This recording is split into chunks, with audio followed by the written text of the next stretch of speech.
నమస్తే అండి. ఆశ్రిత జ్యోతిష్యానికి స్వాగతం. మనం ప్రీవియస్ ఎపిసోడ్లో పిల్లలకి పేర్లు ఎలా పెట్టాలి, దేని ప్రకారంగా పెట్టాలన్నది మనం తెలుసుకోవడం జరిగింది.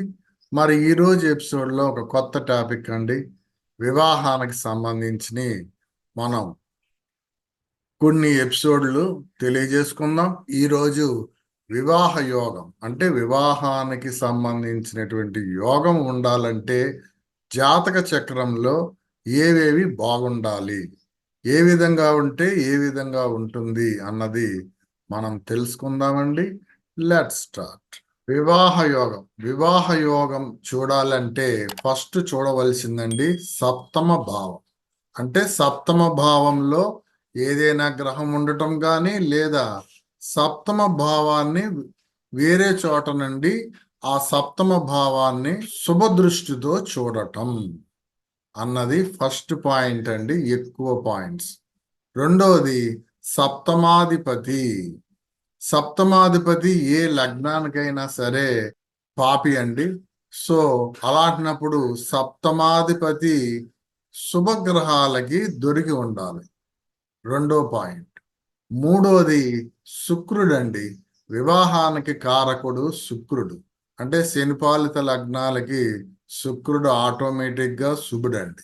గురుపాలితులకి శుక్రుడు పాపి అవుతాడు. సో ఈ శుక్రుడిని గురువు గాని కుజుడు గాని సైడ్ లుక్తో చూడగలగాలి. అంటే కుజుడైతే 4వ దృష్టితో గాని 8వ దృష్టితో గాని, గురువు అయితే 5వ దృష్టి గాని 9వ దృష్టితో గాని చూడాలి. ఎదురెదురుగా చూడటం కాదండి. ఎదురెదురుగా చూసినట్లయితే గ్రహ యుద్ధం అన్నది జరుగుతుంది. లేదా శుక్రుడు ఎక్కువ డిగ్రీలు అంటే 20 డిగ్రీలు అలా ఉండి ఇదేదో గురువు గాని కుజుడు గాని 2 డిగ్రీలు 3 డిగ్రీల్లో మొదటి పాదాల్లో రెండో పాదాల్లో ఉంటే సమ్వాట్ బెనిఫిట్ అవుతుంది. అయితే సైడ్ లుక్ తో చూడటమే ఎక్కువ బెనిఫిట్. ఎందుకంటే అప్పుడు శుభగ్రహాలకి వాటి యొక్క బలం తగ్గదు కానీ ఈ పాపగ్రహాన్ని పట్టుకోవడం అన్నది జరుగుతుంది. ఎగ్జాంపుల్ తీసుకుందామండి. వృషభ లగ్నం. వృషభ లగ్నానికి సప్తమం ఏదైందండి? వృచ్చికం అయింది. ఈ వృచ్చికంలో శుభగ్రహం ఉండాలి. అంటే శుభగ్రహం అంటే వృషభానికి ఎవరండి? శనీశ్వరుడు కావచ్చు, శుక్రుడు కావచ్చు, లేదా బుధుడు కావచ్చు. వృషభ లగ్నానికి సూర్యుడు కూడా శుభుడే అవుతాడు. ఎందుకంటే 5 గ్రహాలు శుభత్వాన్ని చెంది ఉంటాయి. సో ఈ గ్రహాలు ఈ సప్తమంలో ఉండటం లేదా ఈ లగ్నంలో ఉన్నట్లయినా ఈ సప్తమాన్ని చూస్తారు. ఈ లగ్నాల్లో ఉన్న సప్తమాన్ని చూడటం అన్నది జరుగుతుంది. అదే శనీశ్వరుడికి అయితే ఈ 3వ దృష్టి కానీ 10వ దృష్టి కూడా ఉంది కాబట్టి ఆ సైడ్ లుక్ లో నుంచి అయినా సరే సప్తమాన్ని చూడటం. ఏదైనా సరే ఆ లగ్నానికి శుభగ్రహాలు ఈ సప్తమంలో ఉండాలి, లేదా వేరే ప్లేస్ నుండి ఈ సప్తమాన్ని చూడాలి. ఆ ప్లేస్లో పాపగ్రహాలు చూడకూడదు అన్నది చాలా ఇంపార్టెంట్ అండి. అలాగే నెక్స్ట్ సప్తమ భావం తర్వాత అష్టమ భావము. ఫస్ట్ సప్తమ భావం చూడాలి, నెక్స్ట్ అష్టమ భావం చూడాలి. సో అష్టమ భావం ఏ విధంగా ఉంది అన్నది చూడాలి. తర్వాత నవమ భావము, చతుర్థ భావము. ఇవి ఎక్కువ కాదండి, ఫస్ట్ సప్తమ భావం అండి. ఫస్ట్ ప్రయారిటీ సప్తమ భావం, రెండో ప్రయారిటీ అష్టమ భావం, ఈ తర్వాత నవమ భావము, చతుర్థ భావం. అంటే అష్టమ భావము ఎక్కువగా లేడీస్ కి చూడాల్సి ఉంటుందండి. మగవారికి అయితే సప్తమ భావం ఎక్కువ చూడాలి. అంటే దీన్ని 100% గా తీసుకున్నట్లయితే 100% లో 75% సప్తమ భావము చూడాలి మగవారికి.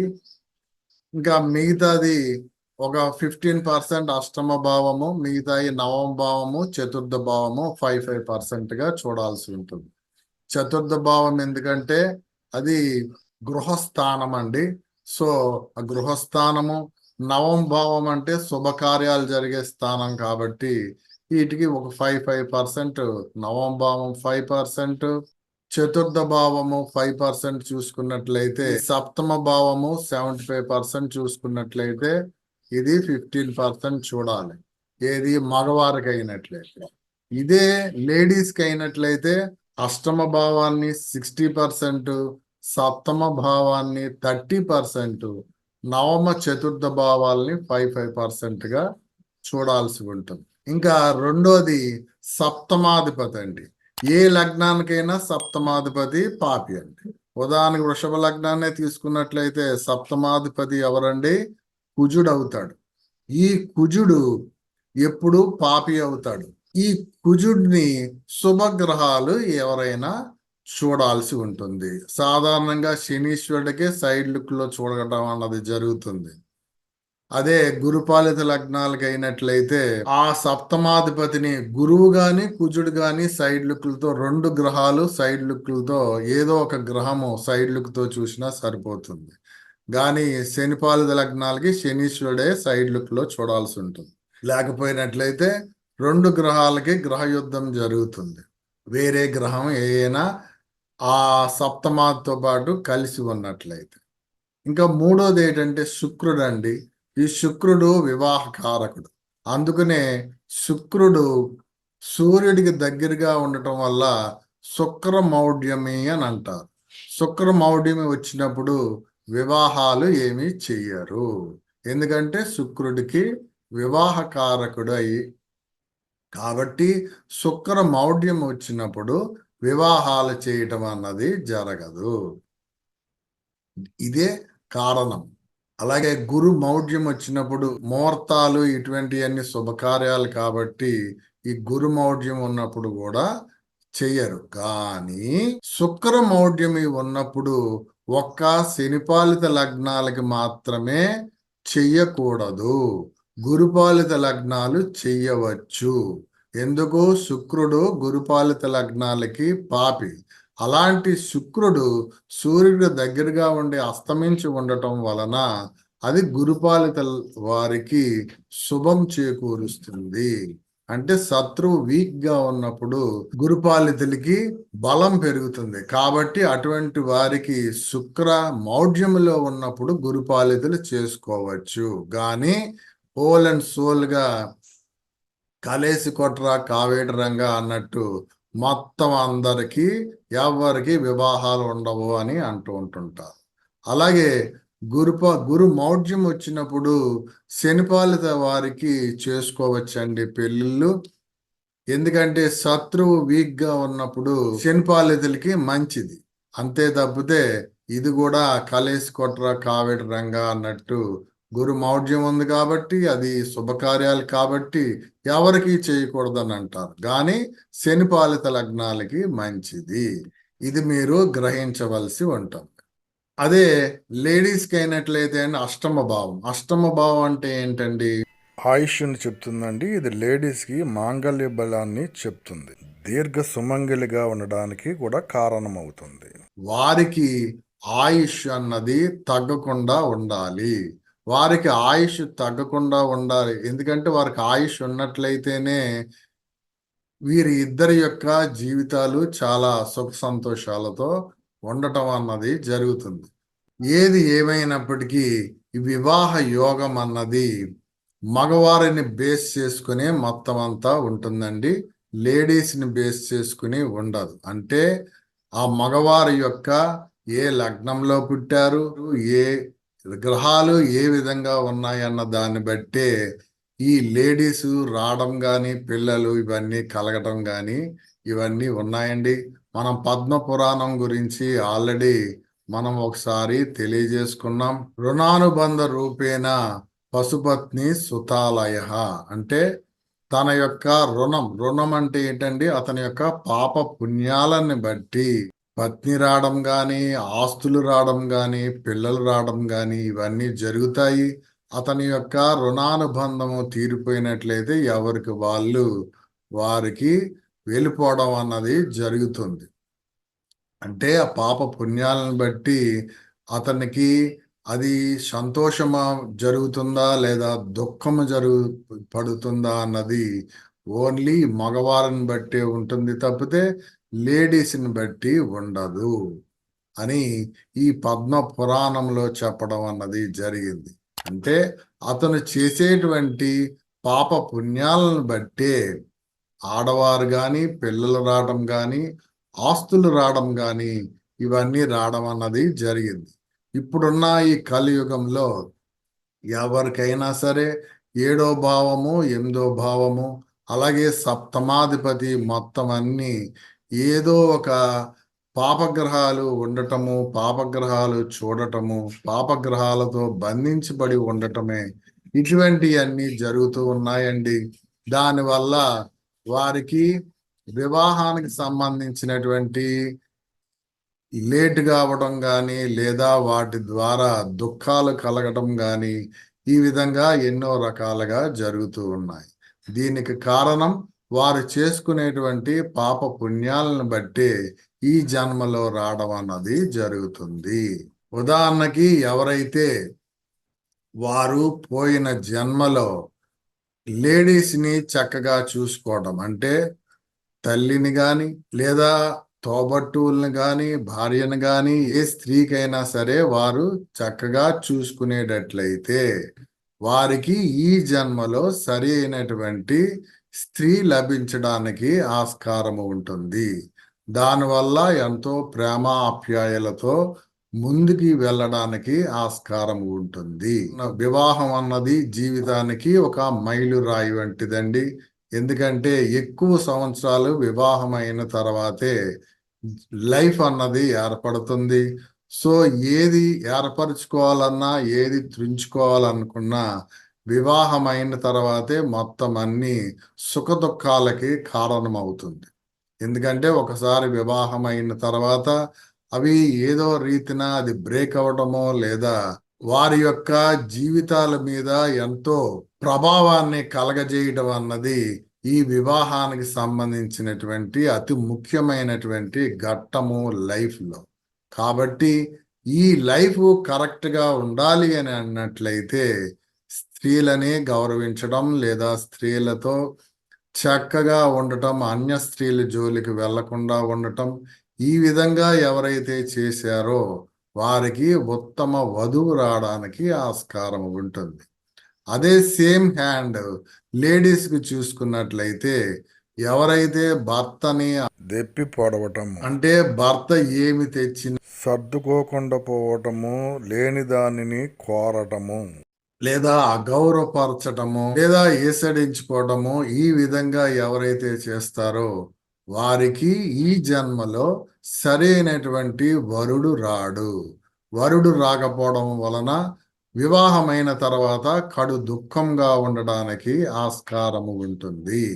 ఎవరైతే చక్కగా తన భర్తని అనుసరించి ప్రేమపూర్వకంగా ఉండి తెచ్చినదే వండి పెడుతూ చక్కటి సలహాలు ఇస్తూ అతని యొక్క ఆలోచనలకి అనుగుణంగా ముందుకి వెళ్ళగలిగి సరైనటువంటి సలహాలను ఇచ్చుకుంటూ ఎవరైతే గౌరవిస్తారో వారికి ఈ జన్మలో సరి అయినటువంటి వరుడు లభించడము జరుగుతుంది.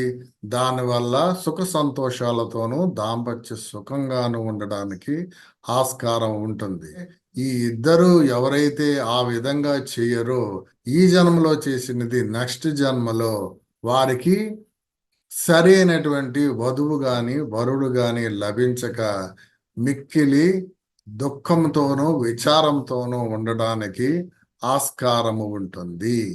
ఇది మీరు గ్రహించవలసి ఉంటుంది.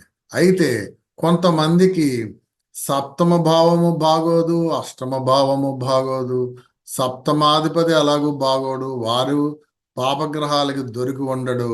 ఇలా చాలా రకాలుగా వారికి బాగోవు. కానీ త్వరగానే వివాహము అయిపోవటము ఇటువంటివన్నీ జరగడానికి ఆస్కారం ఉంటుంది. కానీ వివాహం అయిపోయినప్పటికీ వివాహ అయిన తర్వాత వారి లైఫ్ అన్నది చాలా విచారకరంగాను బహు కష్టంగాను ఉండడానికి ఆస్కారము ఉంటుంది.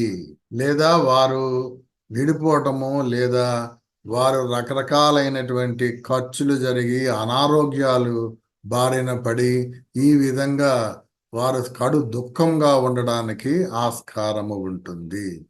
ఇది ఎవరికి వారు గ్రహించుకోవలసి ఉంటుంది. ఇది ఎవరికి వారే బాధ్యత వహించవలసి ఉంటుంది. అది వధువు కావచ్చు, వరుడు కావచ్చు. అంతే తప్పితే ఈ వధువు వచ్చినప్పటి నుంచే మా ఇంటిలో అశుభాలు జరుగుతున్నాయని ఇలా ఈసడించుకోవటము, ఆ తల్లిదండ్రులు ఈసడించుకోవటమో లేదా తోబట్టువులు ఈసడించుకోవటం ఇటువంటివన్నీ చేస్తూ ఉంటుంటారు. దానివల్ల అది మిక్కిలి పాపంని కూడబెట్టుకోవడమే తప్పితే ఏ విధమైనటువంటి ఉపయోగం లేదు.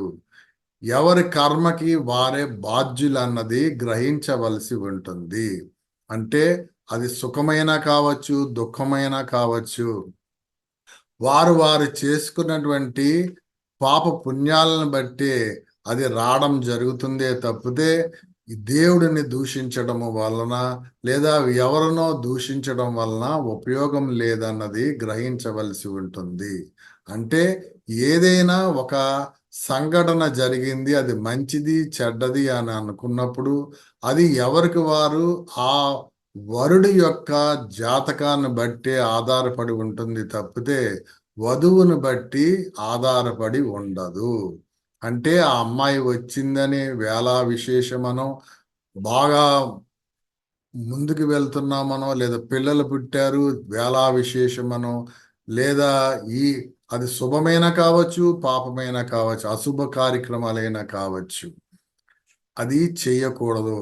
అది శుభగా జరిగింది అంటే ఆ వరుడి యొక్క లేదా అతని యొక్క జాతకంలో ఆ టర్నింగ్ పాయింట్ రావడం అన్నది జరిగింది కాబట్టి ఆ టర్నింగ్ పాయింట్ ఉండేటువంటి వధువు రావడం కానీ పిల్లలు రావడం కానీ జరిగింది తప్పితే వాళ్ళ యొక్క బట్టి ఈ వరుడు జాతకము మారదు. అది వాళ్ళు వచ్చిన వేళా విశేషం ప్రకారంగా ఇక్కడ ఎవరో పోయారనో లేకపోతే ఇంకోటి జరిగిందనో లేదా ఏయో ఆస్తులు పోయినాయనో లేకపోతే అవమానం జరిగిందనో వారిని ఈసడించుకోకూడదు. అది ఇతని యొక్క జన్మ జాతకంలో ఆ విధంగా పాపాలు ఎక్కువగా ఉన్నాయి కాబట్టి అదే సమయానికి ఆ వధువు కూడా అటువంటి వారే లభించడమే జరిగింది. అంటే దురదృష్టవంతురాలైనటువంటి వధువే లభిస్తుంది తప్పితే అదృష్టవంతురాలైనటువంటి వధువు లభించదన్నది ఇక్కడ గ్రహించవలసి ఉంటుంది. అలా విమర్శించడం వలన, హేళన చేయడం వల్ల ఇంకా పాపము కూడబెట్టుకోవడమే జరుగుతుంది తప్పితే అది వేరే విధంగా ఉపయోగపడదు. అది ఎవరికి వారు గ్రహించుకోవలసి ఉంటుంది. అంతే తప్పితే ఇది దీనివల్లే జరిగిందనో లేదా ఇంకో వాళ్ళ జరిగిందనో ఇతరులని దూషించడం అన్నది తగదు. అది ఎవరికి వారు కర్మను అనుసరించే జరుగుతాయి తప్పితే దేవుడో లేకపోతే ఇంకోటో విమర్శించవలసిన నెసెసిటీ లేదు. ఎవరి కర్మకి వారే బాధ్యత వహించవలసి ఉంటుంది.